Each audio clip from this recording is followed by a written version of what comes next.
Ne kemi në fokus pra ujin e pijës dhe regjimin e ujrave, që është çështje urgjente. Në Pozharan do ta bëjmë liçenin gjithashtu të Pozharanit, por do të jetë më i vogël. Labinot Bislimi, platforma juaj e AK-s për 4 vitet e ardhshme. Faleminderit. S'pari desha të them se unë jam dakord me dy parafolësit e mi për gjithçka që thanë, sepse janë gjërat përgjithshme, pra zhvillimi ekonomik, arsimi, krejt këto që u thanë, krejt në rregull jemi. Ne kemi në fokus pra ujin e pijës dhe regjimin e ujrave, që është çështje urgjente dhe në të cilën dosje ne për një herë do të fokusohemi.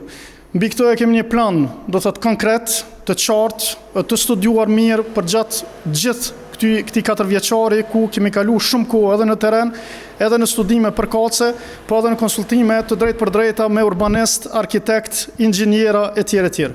Në këtë rast, në Budrik e kemi kundërshtuar zonën ekonomike dhe atë zonë do ta zhbëjmë. Është absurditeti më i madh që ekziston në politikë, në historinë e politikës dhe ekonomisë të ndonjë vendi. Dhe aty do ta bëjmë liçenin e Budrikës, sepse aty ndodhet pellgu nëntoksor. Në Pozharan do ta bëjmë liçenin gjithashtu të Pozharanit, por do të jetë më i vogël dhe krahas kësaj do t'i ndërtojmë 120 deri 130 xhole, pra akumulues të ujit të gjerë në përpellgjet e Vitijës.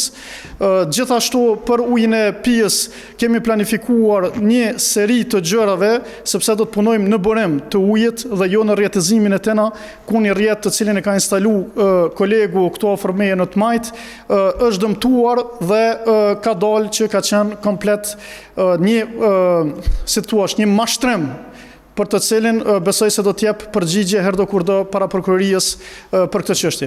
Në lidhje me arsimin, ne jemi të vetmit në fakt që në 2022 kemi vizituar të gjitha shkollat e Vitisë dhe pas kësaj vizite, pas mbledhjes së statistikave në terren, pas mbledhjes së të dhënave në antenë statistikave, pas studimeve përkatëse, gjëre gjatë, ne do ta bëjmë reformën e arsimit dhe jemi të vetmit që kemi shkruar një reformë të arsimit të plotë.